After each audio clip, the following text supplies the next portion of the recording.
আমরা সরকারের বিরুদ্ধে কোনো কথা বলতে চাই না, সরকার আমাদের বিষয়টা বিবেচনা করবে, কিন্তু এখানে একটা নির্দিষ্ট মহল, কুচক্রী মহল সরকার এবং আমাদেরকে মুখোমুখি দাঁড় করিয়ে দেওয়ার জন্য অপচেষ্টা করতেছে।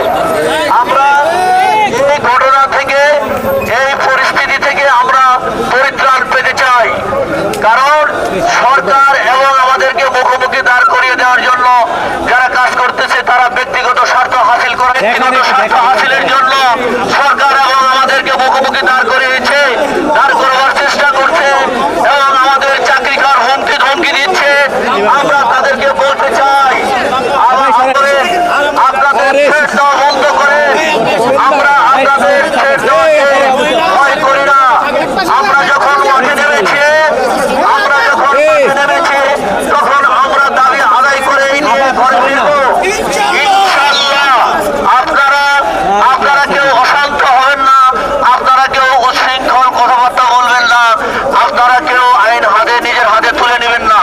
এখানে একটা বিষয় স্পষ্ট, একদম স্পষ্ট, সরকার এবং আমাদেরকে মুখোমুখি দাঁড় করিয়ে দেওয়ার জন্য যে মহল কাজ করেছে, রাতের অন্ধকারে গোপনে বৈঠক করছে, আমাদের ভাঙন ধরানোর চেষ্টা করছে, আমাদের একটা গ্রুপকে আরেকটা গ্রুপের বিরুদ্ধে রোষানলে সৃষ্টি করার চেষ্টা করছে। আসলে এই প্রচেষ্টা আপনাদের সফল হবে না, সফল হতে দিব না। আমরা সবাই এক, আমরা সবাই অভিন্ন, আমরা সবাই একসাথে নামবো ইনশাল্লাহ। আমাদের পক্ষে কেউ ফাটল ধরাতে পারবে না।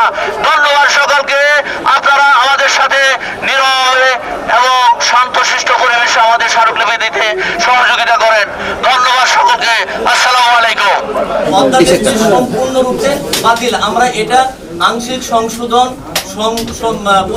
পরিবর্তন এইগুলিতে আমরা যেতে চাই না। আমরা চাই এই আইনটা সম্পূর্ণরূপে বাতিল করা হবে এবং স্যারের কাছে এবং সকল স্যারের কাছে এবং আপনাদের মাধ্যমে প্রধান উপদেষ্টার কাছে বিনীত অনুরোধ, এই অধ্যাদেশটি বাতিল করে ঈদের আগে আমাদেরকে লিখিতভাবে বাতিল করে জানিয়ে আমাদেরকে খুব খুশি মনে, হাসি মনে যেন আমরা সবাই গ্রামের বাড়িতে ঈদ করতে যেতে পারি, সেই ব্যবস্থাটা আপনার মাধ্যমে চাই।